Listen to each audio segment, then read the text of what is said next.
अपने ब्रेकअप के बाद एक लड़की होम टाउन में आकर लाइफ गार्ड का जॉब करती है। वहाँ पर एक स्कूल के लड़के से उसका अफेयर हो गया था। अब क्या ये अफेयर उस लड़के के लाइफ को डिस्ट्रॉय करेगा या एक न्यू डायरेक्शन देगा, ये हम आज की हमारी मूवी द लाइफ गार्ड 2013 की एक हॉलीवुड मूवी में देखेंगे। अगर आपको वीडियो अच्छा लगता है तो प्लीज इसे लाइक और कमेंट जरूर कर दीजिएगा। अब बिना किसी देरी के एक्सप्लेनेशन स्टार्ट करते हैं। मूवी स्टार्ट होती है और हम हमारे मेन कैरेक्टर ली को उसके बॉयफ्रेंड के साथ देख सकते हैं। उसे छोड़कर कुछ दिनों के लिए घर जा रहा था। उसका बॉयफ्रेंड इंडियन है तो इंडिया जा रहा था। ली हमारी एक जर्नलिस्ट है और ली का बॉयफ्रेंड उसका बॉस भी था। एक जगह पर छोटे से टाइगर की डेथ हो गई थी। वहीं पर वो इन्वेस्टिगेशन करने के लिए गई। किसी आदमी ने एक छोटे से टाइगर को एज अ पेट घर में बंद करके रखा था। उस बेबी ने वहां से निकलने की बहुत कोशिश की पर वो निकल नहीं पाया। फाइनली उसकी वहीं पर डेथ हो गई। ये स्टोरी सुनने के बाद ली को बहुत ही बुरा लगता है। ये सिनारियो उसकी लाइफ से पैरेलल है। उसे आजकल अपनी लाइफ में स्टक लग रहा है। वो निकलने की बहुत कोशिश करती है पर निकल नहीं पा रही। जब उसका बॉयफ्रेंड वापस आया तो एक दिन उसकी बात उसने सुनी। उसे पता चला कि वो ऑलरेडी इंडिया में एंगेज्ड है। यही रीजन था कि वो अपने कलीग से हमेशा उसके रिलेशनशिप के बारे में झूठ कहता था। ली के बारे में किसी को भी पता नहीं था। ये सब सुनकर ली को बहुत बुरा लगा। वो निकलना ही चाहती थी तो सब कुछ छोड़कर अपने घर आ जाती है। घर में उसकी मदर ने सब कुछ स्टोरेज का सामान रखा था। मदर ने कुछ न्यू क्लास स्टार्ट की है।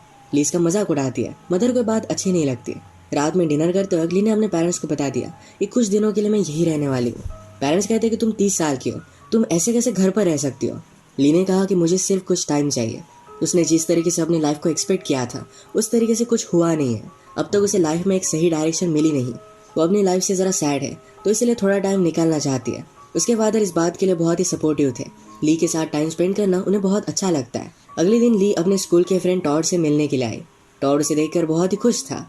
टॉड आर्ट गैलरी में काम करता है तो उसने कितना भी ब्रेक लिया तो कोई भी फर्क नहीं पड़ता। उसने ली से पूछा कि तुम कितने दिनों के लिए यहाँ आई हुई हो। ली कहती है कि ज़रा टाइम के लिए मैं यही रहूंगी। टॉड ने उसके बॉयफ्रेंड के बारे में पूछा। ली ने उसे सब कुछ सिचुएशन बता दी। ली कहती कि अब तुम अपने सारे प्लान्स कैंसिल कर दो, हमें मजे करने हैं। हाई स्कूल में इनके ग्रुप में और एक फ्रेंड थी जिसका नाम था मेल। ली जाकर उससे मिलती है। अब वो असिस्टेंट प्रिंसिपल बन गई थी तो उसे इस तरीके से देखना ये उसके लिए बहुत ही वियर्ड था। वो बिलीव नहीं कर पाती कि मेल अब इतनी सुधर गई है क्योंकि हाई स्कूल में बहुत सारी अलग अलग चीजें, वियर्ड चीजें किया करती थी। ली ने उससे पूछा कि आजकल चल क्या रहा है। मेल कहती है मैं और मेरे हस्बैंड प्रेग्नेंट होने का ट्राई कर रहे हैं। 6 मंथ्स हो गए पर फिर भी अब तक कुछ भी न्यूज नहीं आई। इसी वजह से आजकल वो जरा स्ट्रेस रहती है। ली ने उसे सिगरेट ऑफर की। वो पहले ले नहीं रही थी पर बाद में उसने ले ली। वो भी थोड़े से फिर से मजे करना चाहती थी। स्कूल में उसे स्ट्रिक्ट रहना पड़ता है, सब कुछ रूल्स को फॉलो करना पड़ता है। पर आज उसे बहुत ही फ्री लगा। शाम में सारे फ्रेंड्स मिलकर डिनर के लिए आए। ली से उन्होंने पूछा कि अब तुम्हारा प्लान क्या है। ली कहती मैं फिर से लाइफ गार्ड की जॉब करूंगी। मेल ने कहा कि वो जॉब तुम हाई स्कूल में करती थी, अब तुम्हें नहीं करना चाहिए। ली वैसे भी ब्रेक पर है तो उससे कुछ भी ज्यादा फर्क नहीं पड़ता। यहाँ पर इस डिनर के वक्त मेल का हस्बैंड भी था। मेल का इस तरीके से उसके फ्रेंड से मिलना है उसे ज्यादा अच्छा नहीं लगता क्योंकि जैसे हमें पता है कि ली और टॉड इतने ज्यादा रिस्पॉन्सिबल नहीं है। वो किसी भी टाइम पर कुछ भी कर सकते हैं। अगले दिन ली ने लाइफ गार्ड का जॉब ले लिया। वहां पर एक हाई स्कूल के लड़के से मिली जिसका नाम था लिटिल जेसन। जेसन यहाँ पूल के पास ही रहता था तो हमेशा वो यहीं पर आता रहता है। ली जब सब बच्चों पर नजर रख रही थी तो कुछ बच्चे भागते भागते गए।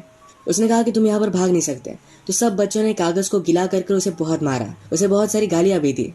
ली इन बच्चों को बैन कर देती है और इसके बाद खुद रोने लग गई थी। थोड़ी देर में जब जेसन वापस आया तो उसे पूछता है कि क्या हुआ। ली ने कहा कि वो एक छोटा सा बच्चा है जो गैंगस्टर की तरह बिहेव करता है। वो कहाँ पर रहता है, मैंने उसे स्विमिंग पूल से बैन कर दिया है। जो भी हुआ था ये सारी चीजें उसने जेसन को बता दी। नेक्स्ट सीन में मेल और उसके हस्बैंड को देखते हैं। मेल आज रात ली और टॉड के साथ फिर से डिनर करने के लिए जाने वाली थी तो हस्बैंड कहता है कि ज्यादा ड्रिंक मत करना। मेल ने कहा कि इससे ज्यादा कुछ फर्क नहीं पड़ेगा पर फिर भी हस्बैंड की लो मान जाती है। आज एक शॉप के बाहर ली और टॉड को जेसन और उसके फ्रेंड्स मिले। जेसन के फ्रेंड मैट ने कहा क्या आप हमें बियर दिलवाने के लिए हेल्प कर सकते हो।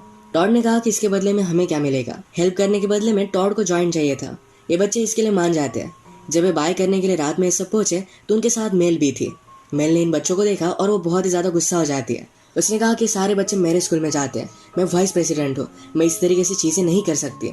टॉड कहता है कि ज्यादा वरी मत करो। तभी जेसन और उसके फ्रेंड्स ने कहा कि अब हम स्कूल में नहीं आने वाले हैं। वो ड्रॉप लेकर एक न्यू सिटी में जाने वाले थे।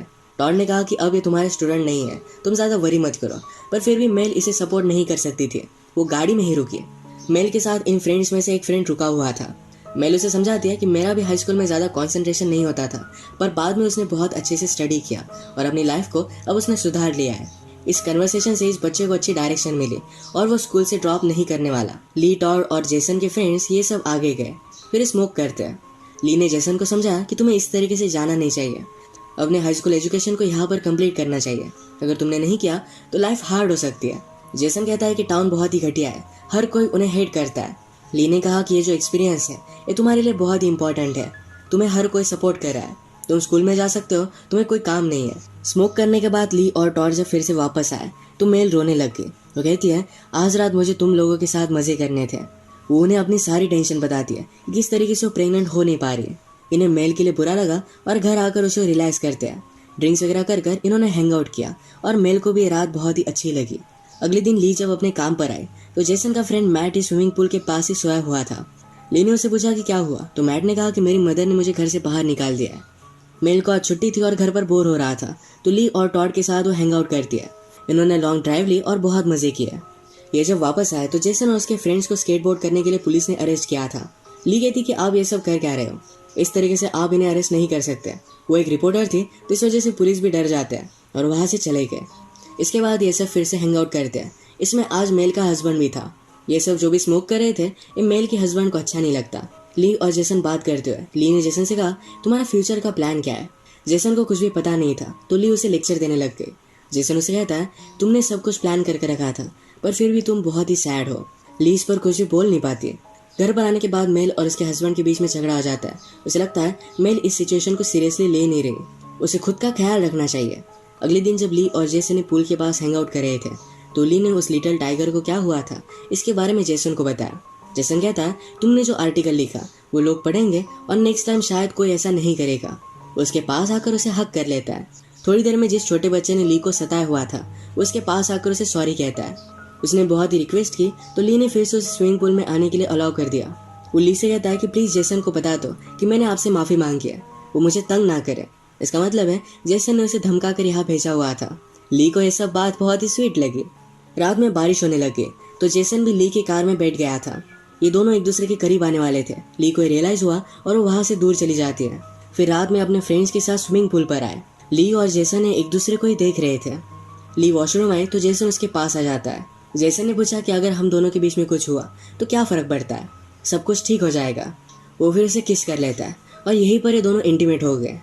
आज रात ली घर पर बहुत ही लेट आई थी तो उसकी मदर उस पर बहुत ज्यादा गुस्सा हो जाती है। उसने कहा कि तुम इस घर को होटल की तरह ट्रीट नहीं कर सकती, तुम्हें कुछ रिस्पॉन्सिबिलिटीज लेनी चाहिए। मदर का कुछ काम था जो उसने फादर को दिया हुआ था पर फादर इसके बारे में भूल जाते हैं क्योंकि उन्हें ली के साथ टाइम स्पेंड करना है।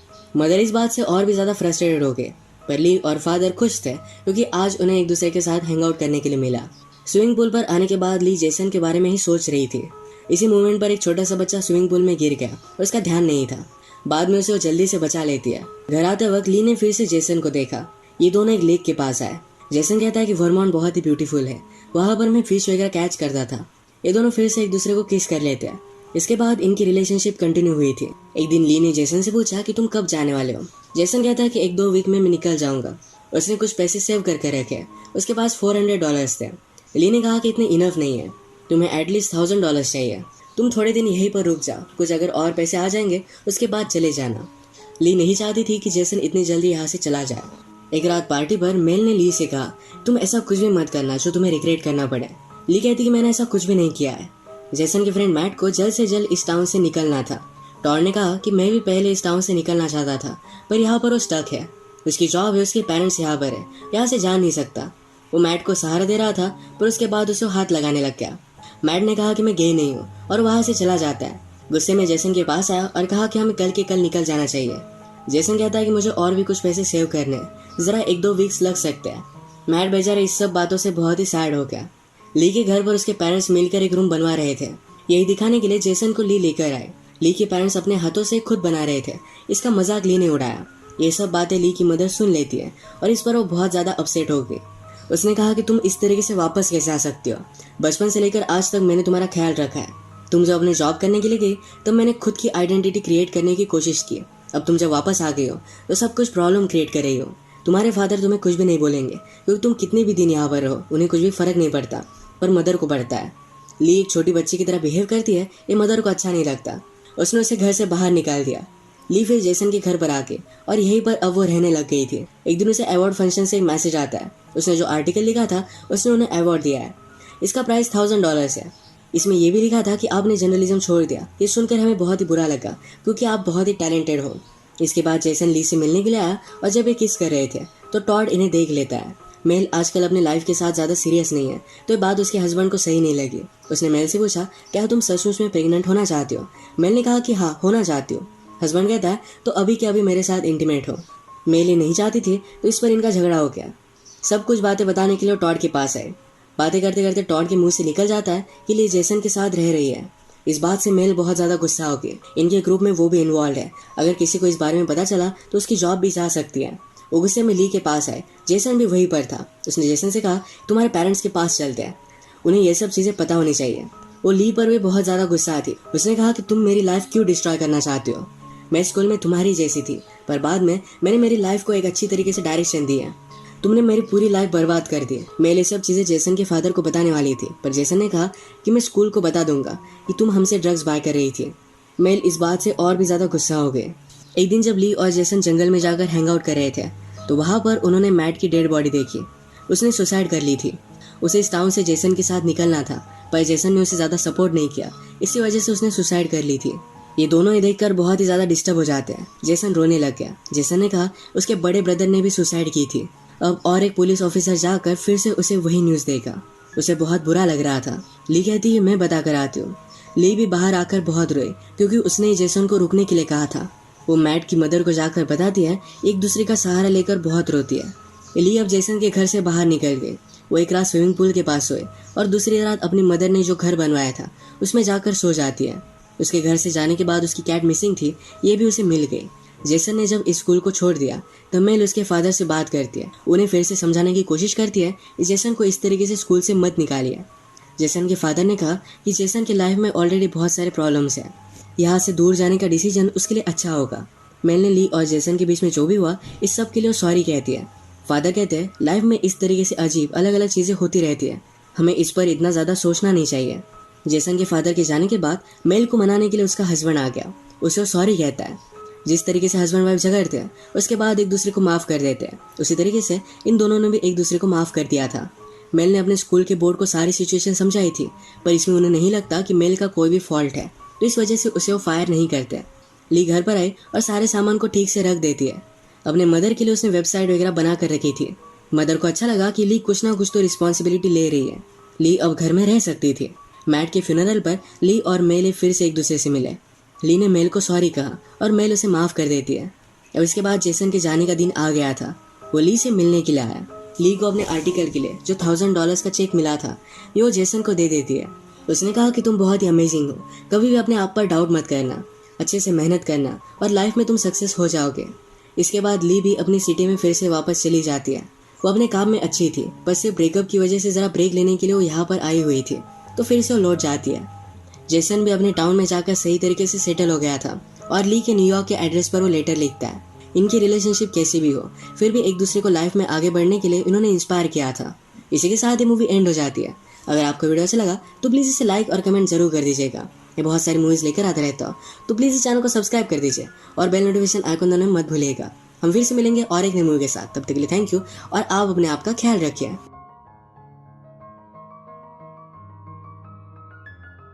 अपने ब्रेकअप के बाद एक लड़की होम टाउन में आकर लाइफ गार्ड का जॉब करती है।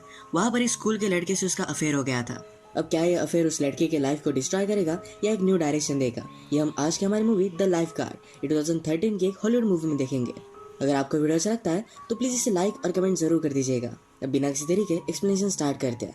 मूवी स्टार्ट होती है और हम हमारे मेन कैरेक्टर ली को उसके बॉयफ्रेंड के साथ देख सकते हैं। उसे छोड़कर कुछ दिनों के लिए घर जा रहा था। उसका बॉयफ्रेंड इंडियन है तो इंडिया जा रहा था। ली हमारी एक जर्नलिस्ट है और ली का बॉयफ्रेंड उसका बॉस भी था। एक जगह पर छोटे से टाइगर की डेथ हो गई थी, वहीं पर वो इन्वेस्टिगेशन करने के लिए गई। किसी आदमी ने एक छोटे से टाइगर को एज अ पेट घर में बंद करके रखा था। उस बेबी ने वहां से निकलने की बहुत कोशिश की पर वो निकल नहीं पाया। फाइनली उसकी वहीं पर डेथ हो गई। ये स्टोरी सुनने के बाद ली को बहुत ही बुरा लगता है। ये सिनारियो उसकी लाइफ से पैरेलल है। उसे आजकल अपनी लाइफ में स्टक लग रहा है। वो निकलने की बहुत कोशिश करती है पर निकल नहीं पा रही। जब उसका बॉयफ्रेंड वापस आया तो एक दिन उसकी बात उसने सुनी। उसे पता चला कि वो ऑलरेडी इंडिया में एंगेज्ड है। यही रीज़न था कि वो अपने कलीग से हमेशा उसके रिलेशनशिप के बारे में झूठ कहता था। ली के बारे में किसी को भी पता नहीं था। ये सब सुनकर ली को बहुत बुरा लगा। वो निकलना ही चाहती थी तो सब कुछ छोड़कर अपने घर आ जाती है। घर में उसकी मदर ने सब कुछ स्टोरेज का सामान रखा था। मदर ने कुछ न्यू क्लास स्टार्ट की है। ली इसका मजाक उड़ाती है। मदर को बात अच्छी नहीं लगती। रात में डिनर करते वक्त ली ने अपने पेरेंट्स को बता दिया कि कुछ दिनों के लिए मैं यही रहने वाली हूँ। पेरेंट्स कहते हैं कि तुम 30 साल की हो, तुम ऐसे कैसे घर पर रह सकती हो। ली ने कहा कि मुझे सिर्फ कुछ टाइम चाहिए। उसने जिस तरीके से अपनी लाइफ को एक्सपेक्ट किया था उस तरीके से कुछ हुआ नहीं है। अब तक उसे लाइफ में एक सही डायरेक्शन मिली नहीं। वो अपनी लाइफ से ज़रा सैड है, तो इसलिए थोड़ा टाइम निकालना चाहती है। उसके फादर इस बात के लिए बहुत ही सपोर्टिव थे। ली के साथ टाइम स्पेंड करना उन्हें बहुत अच्छा लगता है। अगले दिन ली अपने स्कूल के फ्रेंड टॉड से मिलने के लिए आई। टॉड उसे देखकर बहुत ही खुश था। टॉड आर्ट गैलरी में काम करता है, तो उसने कितना भी ब्रेक लिया तो कोई भी फर्क नहीं पड़ता। उसने ली से पूछा कि तुम कितने दिनों के लिए यहाँ आई हुई हो। ली कहती है कि ज़रा टाइम के लिए मैं यही रहूंगी। टॉड ने उसके बॉयफ्रेंड के बारे में पूछा। ली ने उसे सब कुछ सिचुएशन बता दी। ली कहती कि अब तुम अपने सारे प्लान्स कैंसिल कर दो, हमें मजे करने हैं। हाई स्कूल में इनके ग्रुप में और एक फ्रेंड थी जिसका नाम था मेल। ली जाकर उससे मिलती है। अब वो असिस्टेंट प्रिंसिपल बन गई थी, तो उसे इस तरीके से देखना ये उसके लिए बहुत ही वियर्ड था। वो बिलीव नहीं कर पाती कि मेल अब इतनी सुधर गई है, क्योंकि हाई स्कूल में बहुत सारी अलग अलग चीज़ें, वियर्ड चीज़ें किया करती थी। ली ने उसे पूछा कि आजकल चल क्या रहा है। मेल कहती है मैं और मेरे हस्बैंड प्रेग्नेंट होने का ट्राई कर रहे हैं। 6 मंथ्स हो गए, पर फिर भी अब तक कुछ भी न्यूज़ नहीं आई। इसी वजह से आजकल वो ज़रा स्ट्रेस रहती है। ली ने उसे सिगरेट ऑफर की। वो पहले ले नहीं रही थी, पर बाद में उसने ले ली। वो भी थोड़े से फिर से मज़े करना चाहती थी। स्कूल में उसे स्ट्रिक्ट रहना पड़ता है, सब कुछ रूल्स को फॉलो करना पड़ता है, पर आज उसे बहुत ही फ्री लगा। शाम में सारे फ्रेंड्स मिलकर डिनर के लिए आए। ली से उन्होंने पूछा कि अब तुम्हारा प्लान क्या है। ली कहती मैं फिर से लाइफ गार्ड की जॉब करूंगी। मेल ने कहा कि वो जॉब तुम हाई स्कूल में करती थी, अब तुम्हें नहीं करना चाहिए। ली वैसे भी ब्रेक पर है, तो उससे कुछ भी ज़्यादा फर्क नहीं पड़ता। यहाँ पर इस डिनर के वक्त मेल का हस्बैंड भी था। मेल का इस तरीके से उसके फ्रेंड से मिलना है उसे ज़्यादा अच्छा नहीं लगता, क्योंकि जैसे हमें पता है कि ली और टॉड इतने ज़्यादा रिस्पॉन्सिबल नहीं है, वो किसी भी टाइम पर कुछ भी कर सकते हैं। अगले दिन ली ने लाइफ गार्ड का जॉब ले लिया। वहाँ पर एक हाई स्कूल के लड़के से मिली जिसका नाम था लिटिल जेसन। जेसन यहाँ पूल के पास ही रहता था, तो हमेशा वो यहीं पर आता रहता है। ली जब सब बच्चों पर नजर रख रही थी तो कुछ बच्चे भागते भागते गए। उसने कहा कि तुम यहाँ पर भाग नहीं सकते, तो सब बच्चों ने कागज को गिला कर उसे बहुत मारा, उसे बहुत सारी गालियां भी दी। ली इन बच्चों को बैन कर देती है और इसके बाद खुद रोने लग गई थी। थोड़ी देर में जब जेसन वापस आया तो उसे पूछता है कि क्या हुआ। ली ने कहा कि वो एक छोटा सा बच्चा है जो गैंगस्टर की तरह बिहेव करता है, वो कहाँ पर रहता है, मैंने उसे स्विमिंग पूल से बैन कर दिया है। जो भी हुआ था ये सारी चीजें उसने जेसन को बता दी। नेक्स्ट दिन हम मेल और उसके हस्बैंड को देखते हैं।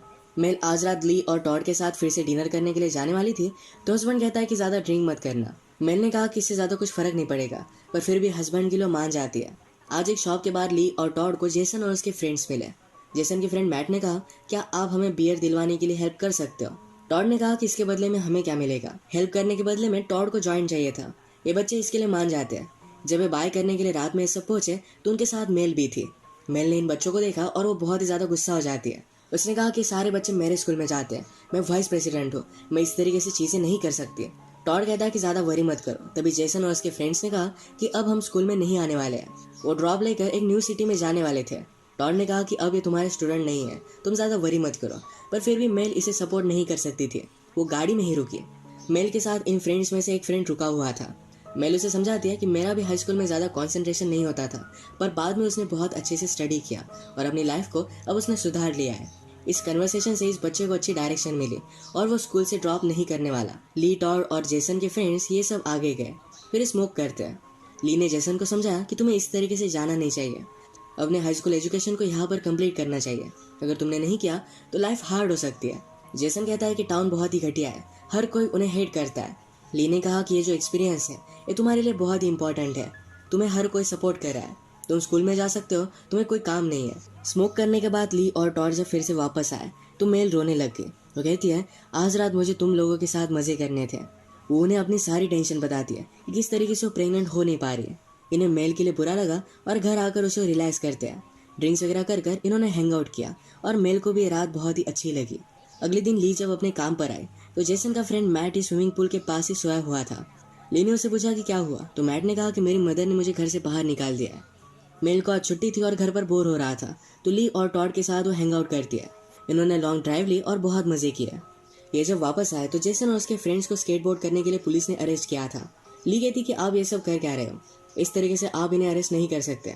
वो एक रिपोर्टर थी, तो इस वजह से पुलिस भी डर जाते हैं और वहाँ से चले गए। इसके बाद ये सब फिर से हैंग आउट करते हैं। इसमें आज मेल का हस्बैंड भी था। ये सब जो भी स्मोक कर रहे थे ये मेल के हस्बैंड को अच्छा नहीं लगता। ली और जेसन बात करते हुए ली ने जेसन से कहा तुम्हारा फ्यूचर का प्लान क्या है। जेसन को कुछ भी पता नहीं था, तो ली उसे लेक्चर देने लग गई। जेसन उसे कहता है तुमने सब कुछ प्लान करके रखा था, पर फिर भी तुम बहुत ही सैड हो। ली इस पर कुछ भी बोल नहीं पाती। घर पर आने के बाद मेल और उसके हस्बैंड के बीच में झगड़ा हो जाता है। उसे लगता है मेल इस सिचुएशन को सीरियसली ले नहीं रही, उसे खुद का ख्याल रखना चाहिए। अगले दिन जब ली और जेसन ने पूल के पास हैंग आउट कर रहे थे तो ली ने उस लिटिल टाइगर को क्या हुआ था इसके बारे में जेसन को बताया। जेसन कहता है, तुमने जो आर्टिकल लिखा वो लोग पढ़ेंगे और नेक्स्ट टाइम शायद कोई ऐसा नहीं करेगा। उसके पास आकर उसे हक कर लेता है। थोड़ी देर में जिस छोटे बच्चे ने ली को सताया हुआ था उसके पास आकर उसे सॉरी कहता है। उसने बहुत ही रिक्वेस्ट की तो ली ने फिर से उसे स्विमिंग पूल में आने के लिए अलाउ कर दिया। वो ली से कहता है कि प्लीज जेसन को बता दो कि मैंने आपसे माफी मांगी है, वो मुझे तंग ना करे। इसका मतलब है जेसन ने उसे धमका कर यहाँ भेजा हुआ था। ली को यह सब बात बहुत ही स्वीट लगी। रात में बारिश होने लगी तो जेसन भी ली की कार में बैठ गया था। ये दोनों एक दूसरे के करीब आने वाले थे। ली को रियलाइज हुआ और वो वहां से दूर चली जाती है। फिर रात में अपने फ्रेंड्स के साथ स्विमिंग पूल पर आए। ली और जेसन एक दूसरे को ही देख रहे थे। ली वॉशरूम आए तो जेसन उसके पास आ जाता है। जेसन ने पूछा कि अगर हम दोनों के बीच में कुछ हुआ तो क्या फर्क पड़ता है, सब कुछ ठीक हो जाएगा। वो फिर उसे किस कर लेता है और यहीं पर ये दोनों इंटीमेट हो गए। आज रात ली घर पर बहुत ही लेट आई थी तो उसकी मदर उस पर बहुत ज्यादा गुस्सा हो जाती है। उसने कहा कि तुम इस घर को होटल की तरह ट्रीट नहीं कर सकती, तुम्हें कुछ रिस्पॉन्सिबिलिटीज लेनी चाहिए। मदर का कुछ काम था जो उसने फादर को दिया हुआ था, पर फादर इसके बारे में भूल जाते हैं क्योंकि उन्हें ली के साथ टाइम स्पेंड करना है। मदर इस बात से और भी ज्यादा फ्रस्ट्रेटेड हो गए, पर ली और फादर खुश थे क्योंकि आज उन्हें एक दूसरे के साथ हैंग आउट करने के लिए मिला। स्विमिंग पूल पर आने के बाद ली जेसन के बारे में ही सोच रही थी। इसी मोमेंट पर एक छोटा सा बच्चा स्विमिंग पूल में गिर गया और उसका ध्यान नहीं था। बाद में उसे वो जल्दी से बचा लेती है। घर आते वक्त ली ने फिर से जेसन को देखा। ये दोनों एक लेक के पास आए। जेसन कहता है कि वर्मोंट बहुत ही ब्यूटीफुल है, वहां पर मैं फिश वगैरह कैच करता था। ये दोनों फिर से एक दूसरे को किस कर लेते हैं। इसके बाद इनकी रिलेशनशिप कंटिन्यू हुई थी। एक दिन ली ने जेसन से पूछा कि तुम कब जाने वाले हो। जेसन कहता है कि 1-2 वीक में मैं निकल जाऊंगा। उसने कुछ पैसे सेव करके रखे, उसके पास $400 थे। ली ने कहा कि इतने इनफ नहीं है, तुम्हें एटलीस्ट $1000 चाहिए। तुम थोड़े दिन यहीं पर रुक जाओ, कुछ अगर और पैसे आ जाएंगे उसके बाद चले जाना। ली नहीं चाहती थी कि जेसन इतनी जल्दी यहाँ से चला जाए। एक रात पार्टी पर मेल ने ली से कहा, तुम ऐसा कुछ भी मत करना जो तुम्हें रिग्रेट करना पड़े। ली कहती कि मैंने ऐसा कुछ भी नहीं किया है। जेसन के फ्रेंड मैट को जल्द से जल्द इस टाउन से निकलना था। टॉड ने कहा कि मैं भी पहले इस टाउन से निकलना चाहता था, पर यहाँ पर वो स्टक है।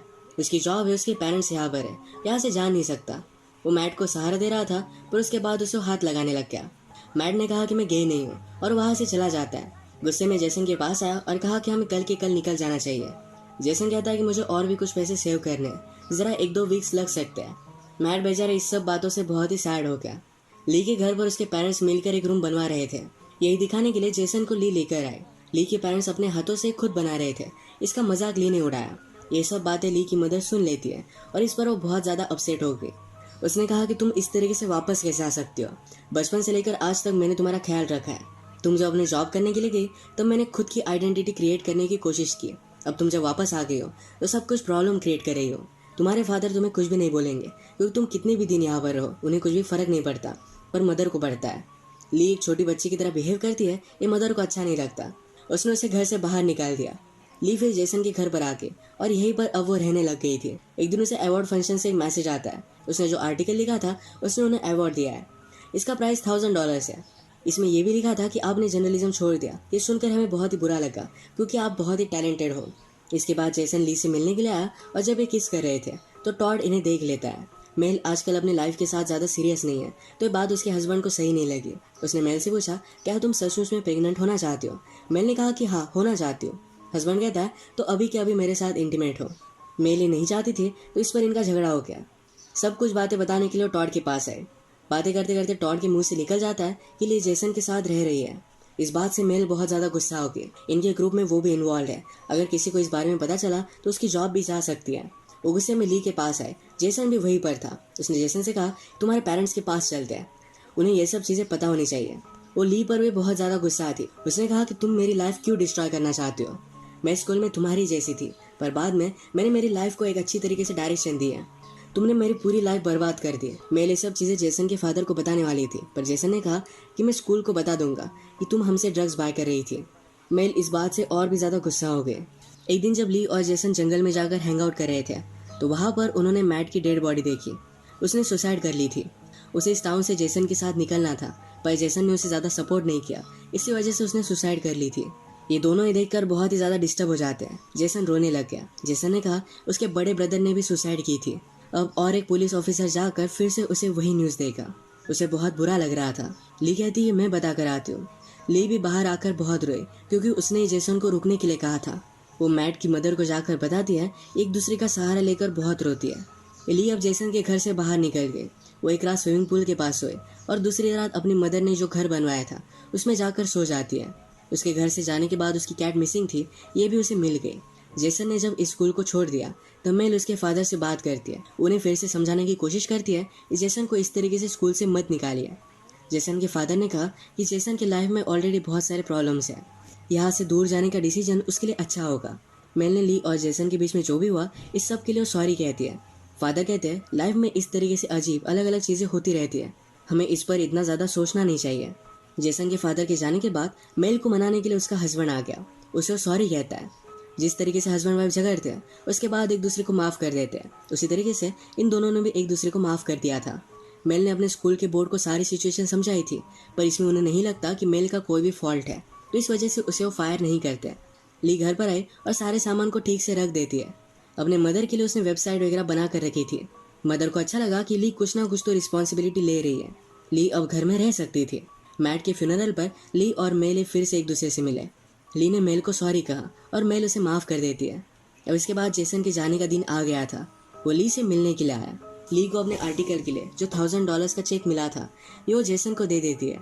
उसने कहा कि तुम बहुत ही अमेजिंग हो, कभी भी अपने आप पर डाउट मत करना, अच्छे से मेहनत करना और लाइफ में तुम सक्सेस हो जाओगे। इसके बाद ली भी अपनी सिटी में फिर से वापस चली जाती है। वो अपने काम में अच्छी थी, बस सिर्फ ब्रेकअप की वजह से ज़रा ब्रेक लेने के लिए वो यहाँ पर आई हुई थी, तो फिर से वो लौट जाती है। जेसन भी अपने टाउन में जाकर सही तरीके से सेटल हो गया था और ली के न्यूयॉर्क के एड्रेस पर वो लेटर लिखता है। इनकी रिलेशनशिप कैसी भी हो, फिर भी एक दूसरे को लाइफ में आगे बढ़ने के लिए इन्होंने इंस्पायर किया था। इसी के साथ ये मूवी एंड हो जाती है। अगर आपको वीडियो अच्छा लगा तो प्लीज़ इसे लाइक और कमेंट जरूर कर दीजिएगा। ये बहुत सारी मूवीज़ लेकर आता रहता हो, तो प्लीज़ इस चैनल को सब्सक्राइब कर दीजिए और बेल नोटिफिकेशन आइकन दबाना मत भूलिएगा। हम फिर से मिलेंगे और एक नई मूवी के साथ, तब तक के लिए थैंक यू और आप अपने आप का ख्याल रखिए।